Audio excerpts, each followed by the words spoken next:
Guys, oh, nakuha namin dyan sa likod bahay lang. Damo lang siya dito ngayon ay kakainin natin. Nakakain na kasi, nakakain daw to community. Napanood ko ito sa Jessica Soho. So, try natin, nilagyan natin ng suka. Itong suka na to ay galing sa barbecue.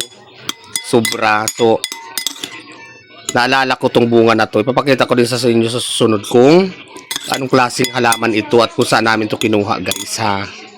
For the meantime, kakainin natin muna ito.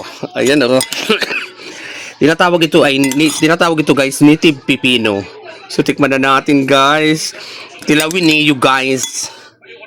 Yan guys, ito na yun. Yan. Tikman natin. Manghang-hangang pa naman ang suka. Marasa itong tito. Perfect. Sarap, guys. Marasa ito. Tito ba ba ito? Sarap, guys. Diyos ko, ligaw lang na damo dito sa amin. Kung hindi ko pa ito napanood sa Kasoho, hindi ako maniniwala, ligtas naman siya kainin. Saka marami siyang benepisyo. Nakaulitan naman dito sa bukid baga na Ayun eh.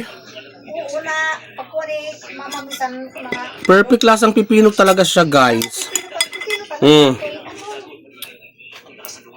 Lasang pipino. taon nga ito sa bukid yung dudukot ko lang sa kasin. Ang sarap! Perfect siya sa suka para sa pipino. Pipino pala ko dito. Ang saladang pipino. Nakakatawa ko dito na vlog niyo yung tawin rin sa ano, Alam niya, sa bukala. walang biro, guys. Ano ba talaga natin kapag biroan ka? Masarap talaga. May sili pa. Pipino dito na ano, native. Marangon. Maharanggal. Yan, hindi pa nila tikman nila sila. Ganito lang sa ito.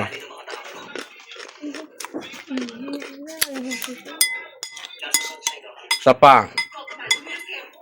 Marasa ito. Maraming dito. Manghang.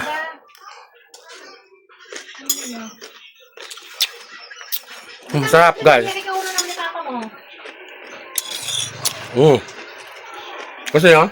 Tikman nyo. Nakikiling-kiling sila. Sige lang. Tikman mo na. Marasa ito, pipino ito. Hindi mo nalaga sila.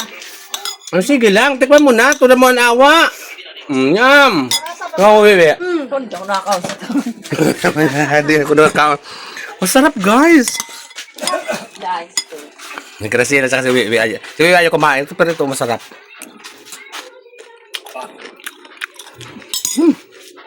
Love it, community. Marasa ahon ito, mga kadaling sini. Hindi isang kasawsaw ko lang ani sa bukid sa asin.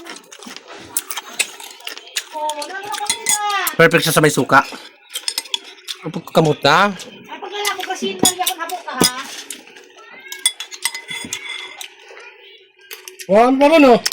Kumukulo lahat.